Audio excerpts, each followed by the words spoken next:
Hello students, आज हम कक्षा 10वीं के जो नवनीत की स्वाध्याय प्रश्न पत्र कृति पत्रिकाएँ हैं 2021 में, उसमें हम लोग अलजेब्रा के लिए जो अभ्यास प्रश्न पत्र दिए हैं उसमें हम आज जो है पहला क्वेश्चन पेपर सॉल्व करेंगे। पहला क्वेश्चन पेपर अलजेब्रा का गणित भाग 1, समय 2 घंटे का है, कुल अंक 40 मार्क्स। सूचना हर एक क्वेश्चन पेपर पे सूचना दी जाती है, जरूर पढ़ना कि सभी प्रश्न अनिवार्य मतलब जैसे question number 1, question number 2, question number 3, उसमें 2 उप प्रश्न दिए रहते हैं, वो तो जितना बोला जाता है उतना, लेकिन हर एक क्वेश्चन अनिवार्य है। कैलकुलेटर का यूज़ नहीं करना है। जो दाईं ओर के अंक दिए हैं वो पूर्णांक दर्शाते हैं। देखा होगा तुम लोगों ने, आगे मार्क्स दिया रहता है, 4 मार्क्स, 6 मार्क्स, तो ये मतलब कितने मार्क्स के क्वेश्चन है वो दिखाते हैं। प्रत्येक बहुपर्यायी प्रश्न एमसीक्यू के लिए हमें जो पहला प्रयास उस पर मूल्यांकन, यानी जो फर्स्ट आंसर लिखोगे उसी पे ही मार्क्स मिलेगा। अगर आंसर चेंज करते तो उस पर मार्क्स नहीं मिलेगा, चाहे राइट हो चाहे रॉन्ग हो। यहाँ पर एमसीक्यू के प्रश्न लिखते समय क्या बोला है, क्रमांक लिखकर ठीक उसके सामने ABCD लिखना है। मतलब जो भी क्वेश्चन नंबर 1 है, जैसे क्वेश्चन नंबर 1 है 1 डालोगे, अगर A है तो A लिखोगे, B है तो B, मतलब अल्फ़ाबेट ही लिखना है, बाकी कुछ नहीं लिखना है। अब देखो यहाँ पे जैसे क्वेश्चन नंबर 1A दिया है, सही विकल्प, यहाँ पर वर्णाक्षर लिखो, सही विकल्प का वर्णाक्षर लिखो, यानी कि ABCD जो है ना राइट आंसर। यहाँ पे कैलकुलेशन करना चाहो तो यहाँ पे करके फिर आंसर लिख सकते हो, या फिर तुम लोग जो है रफ में कैलकुलेट करके आंसर।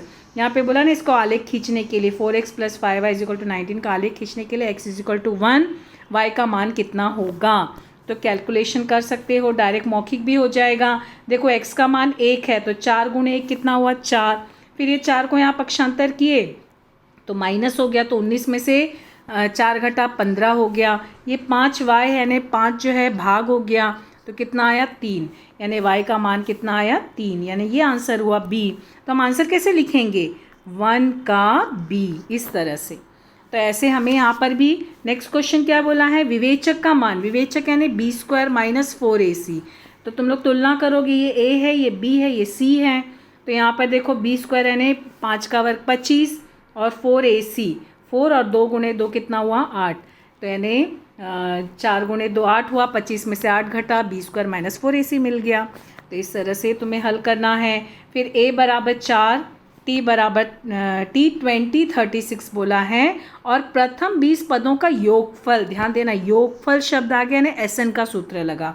अब यहाँ पे SN का सूत्र में तुम्हें देखो क्या बोला है, S20 20 पदों का योगफल है ना, S20 ज्ञात करना है। तो तुम्हें SN का देखो 2 सूत्र है, उसमें से एक सूत्र यहाँ पे देखो TA दिया है, यानी T1 दिया है, और TN दिया है, तो हम डायरेक्ट T वाला सूत्र लगा सकते हैं। हमारे पास 2 सूत्र हैं, हम ये सूत्र हम डायरेक्ट लगा सकते हैं। क्यों, क्योंकि हमारे पास T1 और TN है। तो यहाँ पे क्या हुआ, 36 + 4 कितना हुआ 40 हुआ, और N कितना है 20 है, 20/2, तो कितना आया यहाँ पे 10, तो 10 × 40 कितना हुआ 400, तो ये आंसर हुआ। तो आंसर कैसे लिखेंगे हम, 3rd का C, बस केवल अल्फ़ाबेट। कैलकुलेशन यहाँ पे दिखाओगे तो भी चलेगा, नहीं दिखाओगे तो भी चलेगा, रफ में कैलकुलेट करो, लेकिन ये आंसर जरूरी है, ये लिखना बहुत ज़रूरी है।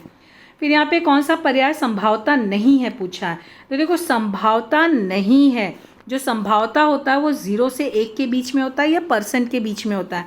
तो देखो ये संभावता है, ये है, ये है, लेकिन 1.5 यानी कि 1 से बड़ा आ गया तो ये संभावता नहीं है। तो हमारा आंसर क्या होगा, D। तो हम कैसे लिखेंगे, 4th का D। इस तरह से हमें आंसर लिखना है, ये ध्यान रखना। तो देखो यहाँ पर फर्स्ट A का आंसर, फर्स्ट का B, सेकंड का B, थर्ड का C, 4th का D, बस ऐसे ही लिखना है। हमें क्वेश्चन में बोला ना सिर्फ वर्णाक्षर बताना है। तो उसके बाद क्वेश्चन नंबर 1 का B, 1A में 4 क्वेश्चन थे, चारों हल करने थे 4 मार्क्स के। अब 1 का B भी 4 मार्क्स का है, 1-1 मार्क्स का क्वेश्चन है।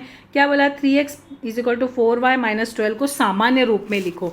हमारा सामान्य रूप क्या है, ax + by + c = 0, ये सामान्य रूप है ना। मतलब हमें क्या करना होगा, इसको इस रूप में लाना। तो हम क्या करेंगे, 3x तो ऑलरेडी दिया है, 4y को पक्षांतर किए तो -4y, और -12 को पक्षांतर किए तो +12 = 0 हो गया इसका सामान्य रूप। हम लिखेंगे समीकरण 3x = 4y - 12 का सामान्य रूप 3x - 4y + 12 = 0 हो गया ये आंसर। फिर उसके बाद दूसरा क्वेश्चन क्या बोला है, वर्ग समीकरण का मूल लिखो, मूल निकालना है। तो यहाँ पे क्या करोगे, इसको पहले तो वर्ग समीकरण के रूप में लाओगे। तो वर्ग समीकरण का रूप क्या हुआ, X square minus 9 is equal to 0। फिर एक्स स्क्वायर माइनस 9, तो देखो A square minus B square का फॉर्मूला लगाएं। तो ये एक्स वर्ग और 9 जो है 3 का वर्ग, तो ए प्लस बी ए माइनस बी बराबर 0। फिर इसके बाद यहाँ क्या हुआ, एक्स प्लस 3 इजिकल टू 0 या एक्स माइनस 3 इजिकल, दोनों को अलग अलग किए ना। फिर पक्षांतर किए, तो यहाँ पे x का मान कितना मिला, -3, और यहाँ x का मान मिला +3। तो मूल क्या हुए, +3 है और -3।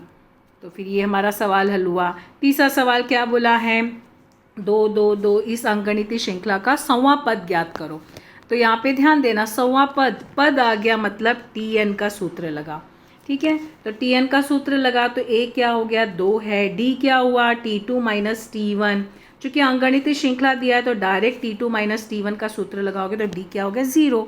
अब tn का सूत्र यानी t100 निकालना है, तो एक सूत्र लगा के सवाल को हल करेंगे। तो यहाँ पे देखो अंकगणितीय श्रृंखला का 2 2 2 दिया है, t1 दिया है, t2 t3, d निकाले 0, d बराबर 0, a बराबर 2। tn का सूत्र क्या है, a plus n minus 1d, tn is equal to a plus n minus 1d। फिर t100 लिखे, यहाँ पे a का मान लिखे, n का मान लिखे, n 100 था और ये d 0 हो गया। तो अब यहाँ पे कोई भी संख्या आने दो, 0 से गुणा करने पे 0 ही होता है, केवल 2 बचा। वैसे d 0 है तो अपने आप ही समझ में आ जा रहा है कि आंसर 2 ही होगा। तो t100 इजिकल टू क्या हुआ, 2। तो यानी अंकगणितीय श्रृंखला का सौवां पद 2 है। कथन का सवाल है तो कथन में ही आंसर होना चाहिए। नेक्स्ट क्वेश्चन, यदि PA बराबर 3/4, NA बराबर 39, तो NS ज्ञात करो। देखो कितना आसान सवाल है। हमें यहाँ पे PA का सूत्र हमारे पास क्या है, NA अपॉन NS। अब यहाँ पे NA का मान रखो, PA का मान रखो, NS मिल जाएगा पक्षांतर करके। तो देखो यहाँ पर ये हमें PA दिया हुआ है, NA दिया, NS ज्ञात करना है। तो PA इतना है, PA का सूत्र क्या है, NA अपॉन NS। तो यहाँ पर ये 3/4, ये 39 अपॉन S, पक्षांतर किए तो NS क्या हो गया, 39, ये इसके साथ गुणा हुआ, 39 इंटू 4 अपॉन 3। तो आंसर कितना मिला हमको, 52, NS बराबर 52। नेक्स्ट क्वेश्चन देखते हैं, क्वेश्चन नंबर 2A। अब ध्यान देना, क्वेश्चन नंबर 2 स्टार्ट हुआ मतलब नया क्वेश्चन नए पेज से लिखना है। ठीक है, अभी क्वेश्चन नंबर 1B जहाँ 1A जहाँ कंप्लीट हुआ वहाँ अगर जगह है तो उसी पेज से स्टार्ट कर सकते हो, लेकिन 2A को नए पेज से शुरू करना है। क्वेश्चन क्या दिया, कोई भी 2 कृति पूर्ण करो, यानी कि तुम्हें यहाँ पर 3 कृति दी जाएगी, तुम्हें कोई भी 2 कृति पूरी करनी है। क्या दिया है, समीकरण 2x minus Y equal to 4 का आलेख खींचने के लिए कृति पूर्ण करो। देखो यहाँ पे क्वेश्चन में आलेख खींचने के लिए कृति पूर्ण करो बोला है, आलेख नहीं बनाना है, सिर्फ यहाँ पे जो कृति दी है वो पूरा करना है। तो 2-2 मार्क्स की कृति, मतलब यहाँ पे एक कृति में 4 बॉक्स होगा। देखो यहाँ पर ये दिया है, तो हमें देखो आलेख खींचने के लिए XY के पॉइंट्स चाहिए होते हैं ना, तो ये आलेख का कृति दिया है। तो हम क्या करेंगे, समीकरण में मान रखेंगे और मान रखने पर जो आंसर आया, लेकिन हमें कृति बोला तो हमें बॉक्स में डायरेक्ट आंसर लिखना है। तुम रफ में कैलकुलेट करके लिख सकते हो। तो यहाँ पे 5 आया, यहाँ पे 2 आया, और ये तुम्हें पता है ना निर्देशांक लिखना होता है तो 5 और 6, पहले x का बाद में y का। यहाँ पर 3 और 2 सब बॉक्स में अच्छे से आने चाहिए। 4 बॉक्स है यानी एक बॉक्स हाफ मार्क्स का, तो यानी अगर चारों आंसर आए तो 2 मार्क्स मिल जाएंगे यहाँ पे। ठीक है, इस तरह से पहला कृति। दूसरी कृति क्या बोला है, 5 से विभाजित 3 अंकों वाली कुल संख्याएं कितनी होंगी, इसे ज्ञात करने के लिए निम्नलिखित कृति पूर्ण करो। 5 से विभाज्य बोला है ना, तो यहाँ पे देखो 100, 105, 110 और 3 अंक बोला तो 995 एंड होगा। हमें बोला ना 3 अंकों वाली संख्या, अगर हम आगे जाएंगे तो 1000 तो 4 अंक वाली हो गई, तो ये तो नहीं आएगा ना, इसके लिए यहाँ तक लिया है। कृति पूरी करनी है तो यहाँ पर क्या क्या जानकारी दी है वो लिखना है। तो देखो A क्या हो जाएगा, A यानी पहला पद 100 हो गया, D क्या होगा T2 माइनस T1 यानी 5, वैसे भी यहाँ दिया है 5 से विभाजन यानी D 5 हो गया, TN 995 दिया है। फिर यहाँ पर दूसरे बॉक्स में हमें क्या बोला, सूत्र लिखना है, तो A plus N minus 1D ये सूत्र लिखे हमने, तो ये दूसरा बॉक्स हो गया। फिर यहाँ पे कैलकुलेट किया हुआ है, मान सब रखा गया है। तब यहाँ पे तीसरा बॉक्स आया, तीसरे बॉक्स में क्या है, क्या आएगा, देखो ये जब हम कोष्टक खोलेंगे ना यहाँ पे, तो यहाँ पे 100 और ये -5, क्योंकि 5 गुणे 1 5 हुआ ना, तो 100 में से 5 घटा 95 आया, और ये 5 को n से गुणा किया तो 5n आया, इसके लिए यहाँ पे ये लिखा गया है। फिर उसके बाद इसको हल करेंगे तो 95 यहाँ ले गए तो कितना हो गया, माइनस हो गया, तो 900, और 900 को 5 से भाग दिए तो यहाँ पर जो कितना मिला हमको आंसर 180। तो तो ये n का मान हमको 180 मिला। इस तरह से हमारा जो है देखो चारों बॉक्स हमने भर दिया। तो कैलकुलेशन करने की ज़रूरत नहीं है, कैलकुलेशन रफ में करना, डायरेक्ट आंसर लिखना। कृति का सवाल है ना, डायरेक्ट आंसर लिखना।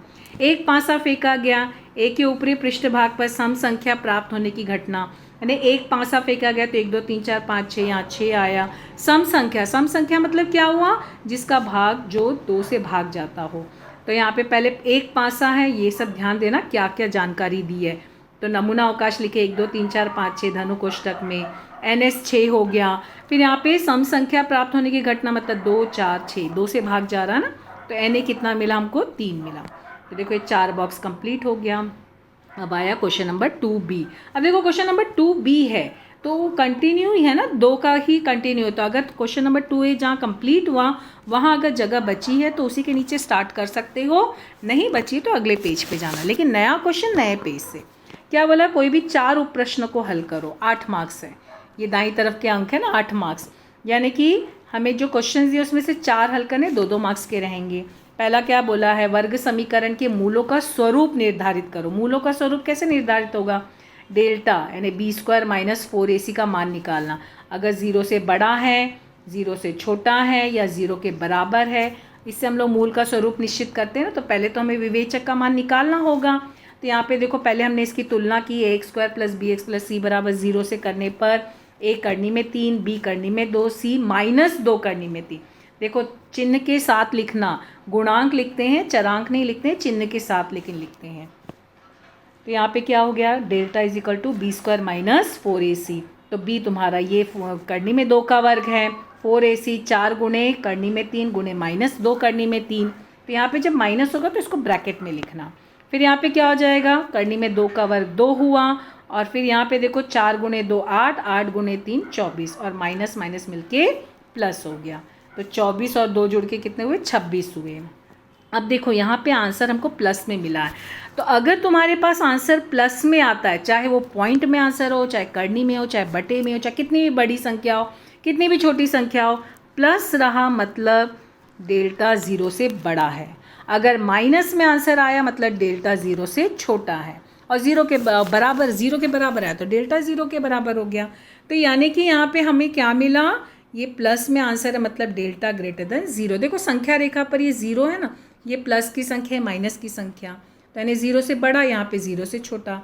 तो इससे समझ में आ जा रहा, तो 0 से बड़ा है, इसका मतलब ये जो वर्ग समीकरण इसके मूल क्या है, असमान और वास्तविक संख्या, असमान और वास्तविक संख्या।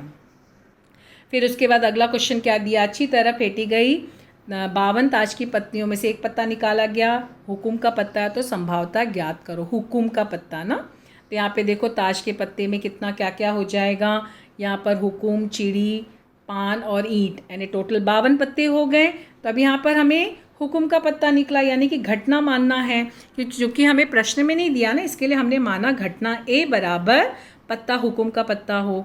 तो हुकुम के कितने पत्ते होते हैं, 13 पत्ते, यानी NA बराबर जो है 13 हो गया। ठीक है, फिर यहाँ पर तुम्हें क्या मिला, PA क्या हो जाएगा, NA/NS 13/52, यानी 1/4। इसको पॉइंट में नहीं लिखना, संभावता का आंसर कभी भी बटे में ही होता है। तो हुकुम का पत्ता मिलना हो, इस घटना की संभावता 1/4 है। ठीक है, फिर उसके बाद अगला क्वेश्चन क्या बोला है, 2x - 3y = 9, 2x + y = 13।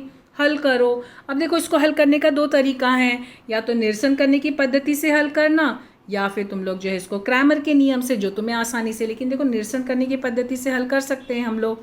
तो यहाँ पे क्या हो जाएगा, यहाँ पर देखो इसको हल करने के लिए ये जो है तुम्हारा 2 समीकरण है, दोनों में देखो यहाँ पे दोनों का गुणांक जो है चरांक समान है। तो इसका मतलब क्या करेंगे, हम दोनों समीकरण को घटा देंगे।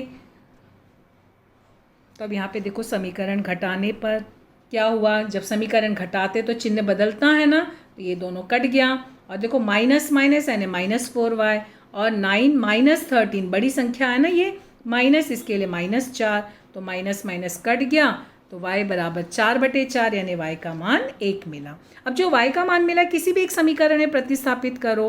तो यहाँ पे समीकरण में पहले ही समीकरण में प्रतिस्थापित किया है, मतलब मान रखे, मतलब तुम लोग किसी में भी कर सकते हो जिसमें आसानी से हल कर पाओ।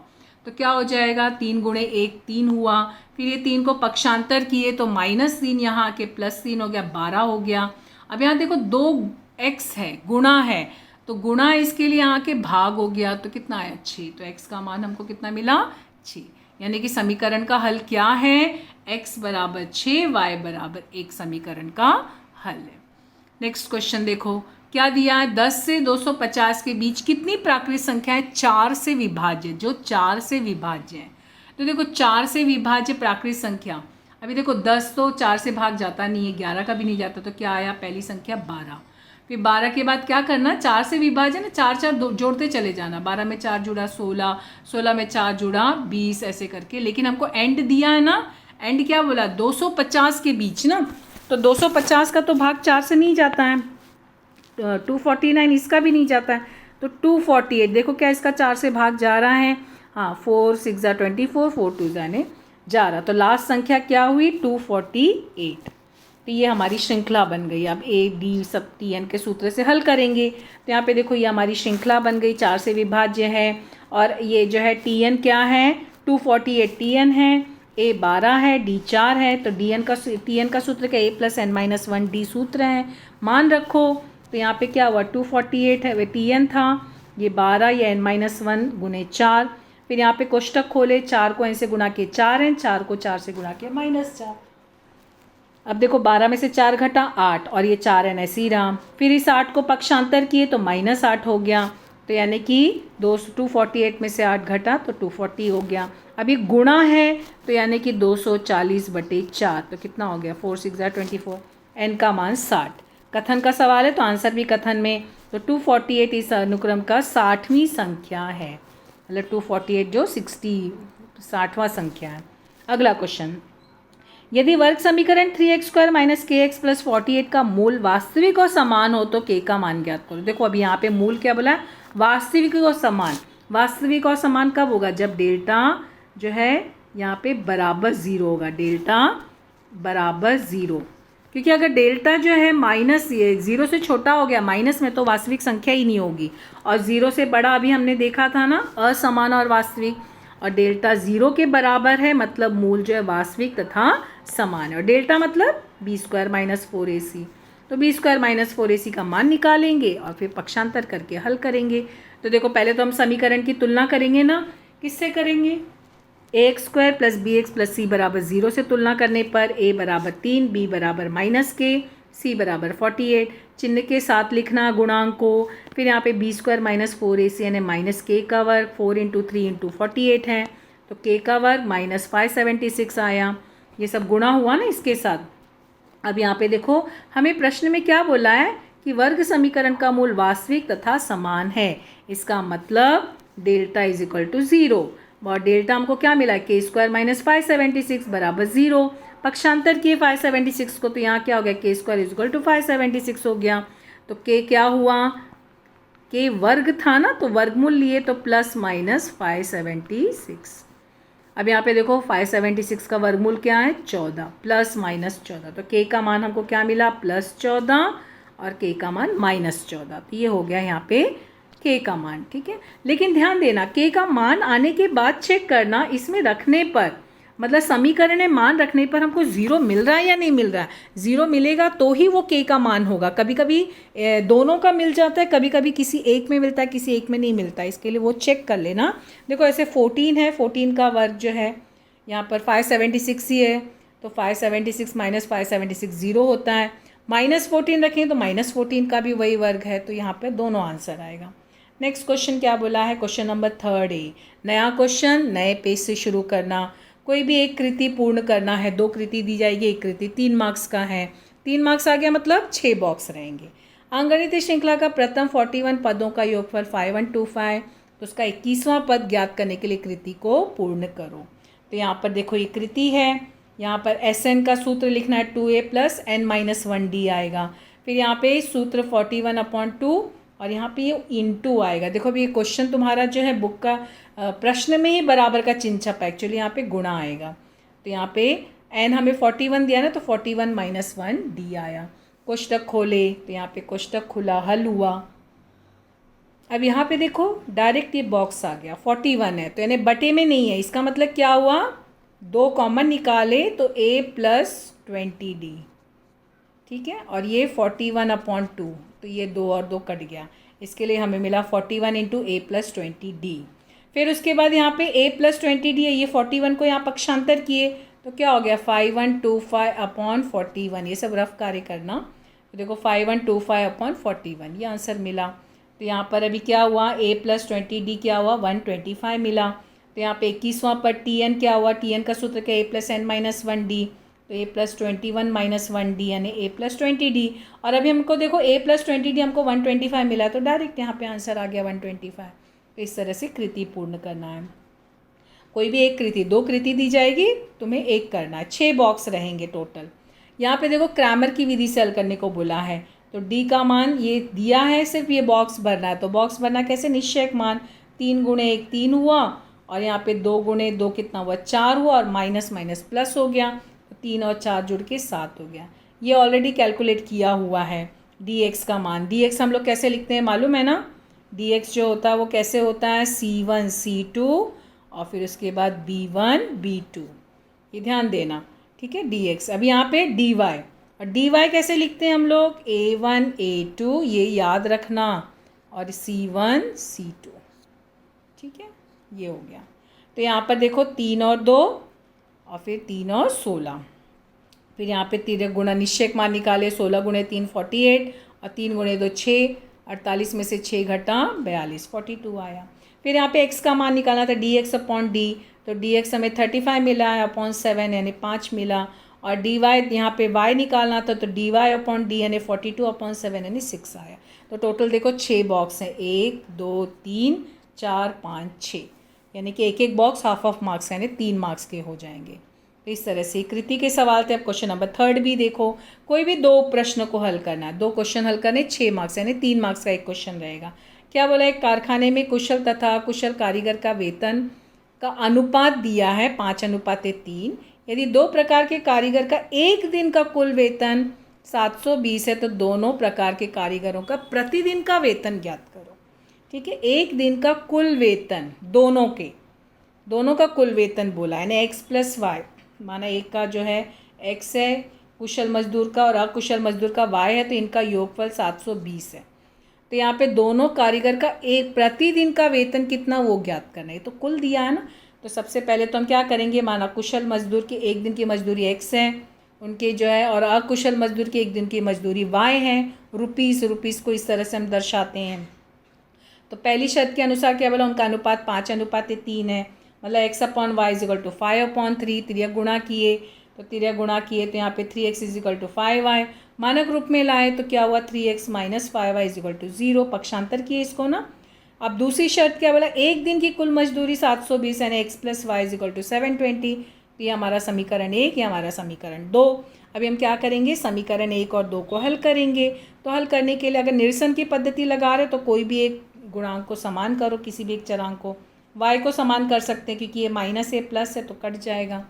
तो हम क्या करेंगे, समीकरण 2 को 5 से गुणा करेंगे। तो देखो यहाँ पे समीकरण 2 को 5 से गुणा करने पर 5x plus 5 is equal to 3600। अब हम क्या करेंगे, समीकरण 1 और 3 को जोड़ेंगे। ये हमारा समीकरण 1 है और ये 3 है। क्यों जोड़ रहे हैं, क्योंकि देखो यहाँ पे दोनों का चिन्ह विपरीत है, जोड़ने पे कट गया।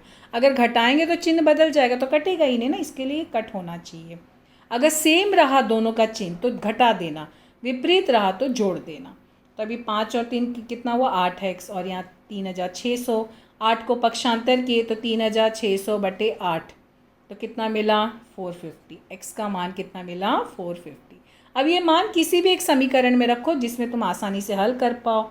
यहाँ समीकरण 2 में रखा गया x plus Y is equal to 720, तो जो है x का मान 450 मिला। ये x नहीं लिखना, यहाँ पे सिर्फ 450 लिखना। 450 plus Y is equal to 720, 450 को पक्षांतर किए तो माइनस हो गया, तो इसमें से घटा कितना मिला 270। यानी कुशल मजदूरों की मजदूरी 450 रुपये है और अकुशल मजदूरों की मजदूरी 270 है। ठीक है, नेक्स्ट क्वेश्चन क्या बोला है, अच्छी तरह फेंटी गई पावन पत्तों ताश की पत्तों में से एक पत्ता निकाला गया, निकाले गए पत्ते के संदर्भ में निम्नलिखित घटनाओं की संभावता ज्ञात करो। ईंट का पत्ता मिलना, चित्रांकित पत्ता मिलना, चित्रांकित यानी क्या हुआ फेस कार्ड, जिसमें मतलब तस्वीर होती, दार्शनिक पत्ता, और काले रंग का पत्ता मिलना। ठीक है, तो इस तरह से हमारा ये प्रश्न है। तो पहले तो क्या हुआ, अच्छी तरह से फेंटी गई ताश की 52 पत्तियों में से एक पत्ता निकाला गया, यानी कि नमूना घटना क्या है, एस है। तो एस क्या हुआ, NS बराबर 52, 13 हुकुम, 13 जो है ईंट के पत्ते, 13 चिड़ी के पत्ते और 13 पान के पत्ते। फिर यहाँ पे क्या हो जाएगा, ये जो है नमाना घटना ए, ईंट का पत्ता मिलना। ईंट के कितने पत्ते होते, 13 पत्ते, तो Na बराबर 13। तो PA संभावता ज्ञात करना, घटना A है, इसके लिए PA, और यहाँ पे भी Na/NS। तो Na 13/52, Na 1/4। फिर उसके बाद घटना B है। घटना B क्या माना, चित्रांकित पत्ता मिलना। तो चित्रांकित पत्ते में हमें पता है ना कि ईंट के पत्ते, पान के पत्ते, चिड़ी के पत्ते, ठीक है, और हुकुम के पत्ते होंगे। तो राजा रानी गुलाम के ईंट के पत्ते, राजा रानी गुलाम के पान के पत्ते, राजा रानी गुलाम के हुकुम के पत्ते, राजा रानी गुलाम के चिड़ी के, ऐसे मतलब टोटल कितने हुए, 12 पत्ते हुए। NB कितना हुआ, 12। तो PB ज्ञात करना, संभावता, तो NB/NS, तो 12/52, यानी 3/13। ठीक है, नेक्स्ट क्या था, घटना C, काले रंग का पत्ता मिलना। काले रंग का यानी हुकुम का और चिड़ी का पत्ता, यानी टोटल कितना हुआ, 26 हो गए। तो यहाँ पे घटना C माना गया है, तो यहाँ पे 26/52, यानी 1/2। तो ईंट के पत्ते मिलने की संभावना 1/4, फिर उसके बाद चित्रांकित पत्ते मिलने की संभावना 3/13 और काले रंग के पत्ते मिलने की संभावना 1/2 है। कथन में आंसर लास्ट में लिखना। किसी अंगणितीय श्रृंखला के 3 क्रमिक पदों का योगफल 36, उनका गुणनफल 1140, तो वे पद ज्ञात करो। और तीनों पद अवरोही क्रम में ये दिया गया है, ये यहाँ पे जानकारी दी है। तो अभी हमें आंसर जब मिलेगा ना तो अवरोही क्रम में लाना, इसके लिए ये जानकारी दी है। तो अभी देखो 3 क्रमिक पद जो अब हम लेते हैं, तो हमने लेसन में पढ़े थे अंगणितीय श्रृंखला में 3 क्रमिक पद A-D, A+D। तो ये हमने 3 क्रमिक पद माना। तो पहला कथन क्या बोला है, इनका योगफल 36 है, यानी कि तीनों को जोड़ दिए तो योगफल 36 मिला। तो ये +D-D कट गया, A मिल के 3A बराबर 36। तो A बराबर कितना हुआ, 12। ठीक है, A का मान 12 मिला। अब दूसरा कथन क्या बोला है कि इनका गुणनफल, इनको गुणा करने पर 1140 है।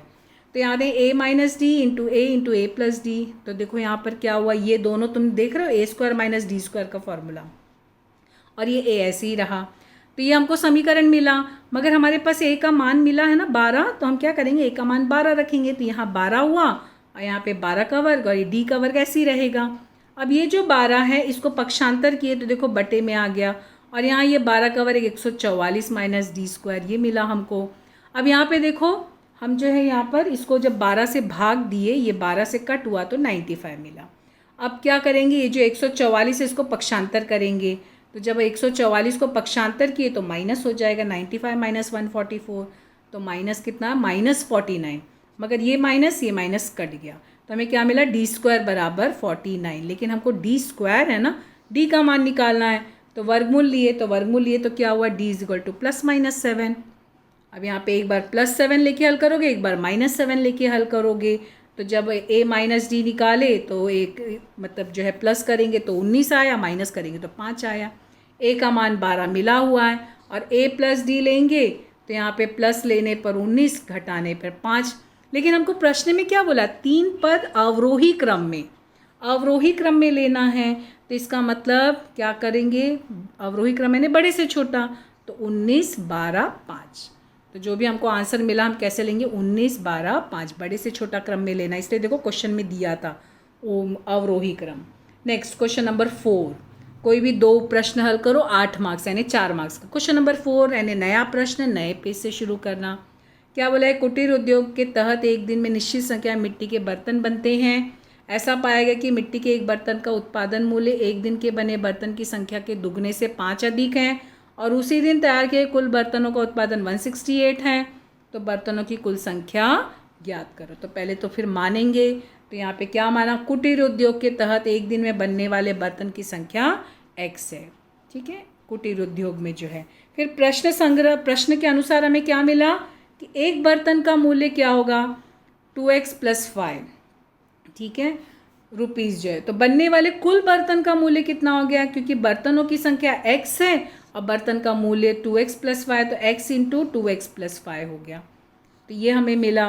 फिर दूसरा कथन क्या बोला है कि यहाँ पे वो जो है कितना है, उस दिन का उत्पादन कितना 168 है, यानी x into 2x plus 5 is equal to 168 हुआ। यहाँ पे गुणा हुआ तो 2x स्क्वायर, यहाँ पे गुणा हो तो 5x इज इक्वल टू 168। पक्षांतर करो, पक्षांतर करने पे यह आंसर मिला। तो ax square plus bx plus c बराबर 0 की तुलना करने पर a का मान 2, b का मान 5, c का मान -68। वर्ग समीकरण मिला। इसको चाहो तो गुणनखंड विधि से हल कर सकते हो, चाहो तो सूत्र विधि से। देखो जो दो विधि पढ़े हो ना, बस उसी से हल करना। तो यहाँ पर ये सूत्र विधि से हल किया जा रहा, तो सूत्र विधि क्या, -b plus minus B square minus 4ac upon 2a। मान रखे b का मान -5 और फिर यहाँ पे इसको हल किए, तो यहाँ पर देखो जब हल किए तो हमें क्या आंसर मिल रहा है, इसको कैलकुलेट करोगे तो ये तुम्हारा जो है 1369, इसका वर्गमूल 37 है, प्लस माइनस 37। तो एक बार प्लस लेके हल करेंगे, एक बार माइनस लेके हल करेंगे। तो प्लस लेके हल किए तो x इज इक्वल टू 32 मिला, माइनस लेके करेंगे तो x इज इक्वल टू -42। लेकिन हमारा बर्तनों की संख्या ऋणात्मक नहीं होती है ना, तो बर्तनों की संख्या जब ऋणात्मक नहीं है तो इसका मतलब x का मान क्या होगा, 8 होगा। तो तैयार किए गए बर्तनों की संख्या कितनी है, 8 है। नेक्स्ट क्वेश्चन, यहाँ पे अंकगणितीय श्रृंखला के कुल क्रमिक पदों का योगफल कितना बोला है, 60 है। तो कुल पदों की आवश्यकता, स्पष्ट उत्तर हमें 2 उत्तर क्यों मिलते वो बताना है। ठीक है, देखो यहाँ पर क्रमिक पदों का योगफल 60 दिया प्राप्त करने के लिए। कुल कितने पद क्या, यानी कि हमारे पास जो है 60 प्राप्त होने के लिए कितने पद, यानी n ज्ञात करना है, n ज्ञात करना है। तो देखो अंकगणितीय श्रृंखला है तुम्हारे पास, ये दिया हुआ है, तो यानी T1 a 16 है, T2 14 है, T3 12 है। इसका मतलब डी क्या, अंकगणितीय श्रृंखला प्रश्न में बोला है T2 माइनस T1, तो 14 में से 16 घटा -2, तो डी -2 है। और क्रमिक पदों का योगफल 60 यानी SN 60 बोला है, a 16 है, d -2 है, हमको n ज्ञात करना है। तो हम SN का सूत्र लगाए, 2a plus n minus 1d n upon 2। अभी n हमारे पास नहीं है तो n ऐसे ही रहेगा, SN 60 दिया वो लिख लिए, 2 गुणे 16 क्योंकि a 16 है, फिर n -1 और d -2 है, ये सब मान रख लिए। मान रखने के बाद क्या हुआ, 16 गुणे 2 32 हुआ, यहाँ पे 2 से गुणा के बाएँ जो है -2n, और फिर यहाँ पे इसको 2 गुणा किए तो माइनस माइनस प्लस 2 हो गया। फिर यहाँ पर कोष्टक खोला गया, तो देखो पहले तो 32 प्लस 2 34 हो गया, -2n, तो 2 कॉमन निकाल लिए। तो जब 2 कॉमन निकाले तो हमें क्या मिला, यहाँ पर देखो 2 कॉमन निकाल 17, ये 2 और 2 कट गया। अब यहाँ पे n से गुणा किए तो n से गुणा किए तो 17n, और इससे n से गुणा -n²। अब इसको वर्ग समीकरण के रूप में लेकर आओ, तो n² ये यहाँ पर ले गए तो माइनस का प्लस हो गया, ये यहाँ आ गया तो माइनस हो गया, और ये प्लस 60 ऑलरेडी यही था तो ये प्लस में ही है। अब यहाँ चाहो तो गुणनखंड विधि से करो, चाहो तो सूत्र विधि से करो। देखो यहाँ पे 60 है, 60 का गुणनखंड 12 और 5, 12 गुणे 5 60 होता है, और 12 और 5 जुड़ के 17 भी मिलता है। लेकिन यहाँ पर माइनस है, इसके लिए दोनों भी चिन्ह माइनस हो गए, -12 -5। फिर यहाँ पर देखो n कॉमन निकाले, n -12, 5 कॉमन निकाले, n -12, तो n -12 n -5 मिला। गुणनखंड विधि से हल किया जा रहा है ना, तो n का मान 12 मिला, n का मान 5 मिला, तो n का हमें 2 मान मिला है। तो 60 योगफल प्राप्त करने के लिए 5 पदों की आवश्यकता है, और यदि संख्या आगे ऋणात्मक होती है तो 12 पदों का योगफल भी प्राप्त होता है। ठीक है, तो यहाँ पे 5 पदों का योगफल जो है आवश्यक है। फिर उसके बाद तुम्हें क्या बोला, x minus Y is equal to 1, 2x plus 3y is equal to 12। आलेख एक ही आलेख पत्र पर खींचो और इसमें x अक्ष और y अक्ष से निर्मित होने वाली त्रिभुज का क्षेत्रफल ज्ञात करो। चुनौतीपूर्ण प्रश्न है। देखो मतलब पहले तुम्हें क्या करना है, इसका आलेख खींचना है। आलेख खींचने के बाद जो x अक्ष और y अक्ष पे जो त्रिभुज बनेगा ना, उसका क्षेत्रफल निकालना है। तो पहले तो आलेख खींचने के लिए हमें पता है ना, पहला समीकरण है ये, उसके पॉइंट्स हैं, कम से कम 3 या 4 पॉइंट्स निकालना। तो ये x y का मान निकाले, फिर ये वाले जो बिंदु इसको स्थापित करेंगे, समीकरण हल करके इसको दिखाना। फिर दूसरा जो है, दूसरा समीकरण ये दिया, इसका यहाँ पे मान निकाले। तो यहाँ पर कैसे मान निकालते हो जानते हो, यहाँ पे देखो इसको जो है हल किया गया ना, इसमें x का मान रखते चले जाना। जैसे x का मान 0 लिए तो x का मान 0 लिए तो क्या हो जाएगा, यहाँ पे 12/3 हो जाएगा, तो कितना हुआ 4। देखो y का मान 4, ऐसे करके हल करना है। तो ऐसे कम से कम 3 या 4। फिर आलेख खींचे हमने, आलेख यहाँ पे बिंदु स्थापित करते हैं ना, तो तुम्हारा ये समीकरण 1 है और ये दूसरा समीकरण है। ये दोनों कहाँ मिल रहे हैं, 3 और 2 पर, ये उनका प्रतिच्छेदन बिंदु है। तो यहाँ पर देखो ये 3 है और ये 2 है, ये प्रतिच्छेदन बिंदु। अब हमें प्रश्न में आगे क्या बोला है कि जो एक्स अक्ष, ये हमारा एक्स अक्ष पे एक त्रिभुज बना है। देखो एक्स अक्ष पे कौन सा त्रिभुज बना है, त्रिभुज ABC, ये एक्स अक्ष पे बना है ना। और फिर हमारा एक जो है एक और त्रिभुज है वाई अक्ष पे देखो कौन सा त्रिभुज है, ये देखो CDE। तो इनका हमें क्षेत्रफल निकालना है। देखो ये हमारा यहाँ पे लंब है ना, मतलब ये क्या हुआ, ऊंचाई हो गई, ये आधार हो गया, तो आधार गुणे ऊंचाई के सूत्र से हम लोग हल करेंगे। तो क्या मिला हमको, देखो रेखाओं के आलेख का प्रतिच्छेदन बिंदु कितना है, 3, 2, ये तो अभी हमने ज्ञात कर लिया। अभी हमारा जो है क्षेत्रफल निकालना है। तो आलेख के अनुसार एक्स अक्ष पे कौन सा त्रिभुज है, ABC, वाई अक्ष पे कौन सा त्रिभुज है, CDE। अब हमें इसकी भुजा निकालनी है, तो यानी कि त्रिभुज ABC में क्या हुआ, AB जो है वो 5 है और बिंदु C जो एक्स अक्ष पे डाला गया लंब तो 2 है, एक्स अक्ष पे जो लंब डाला गया वो 2 है।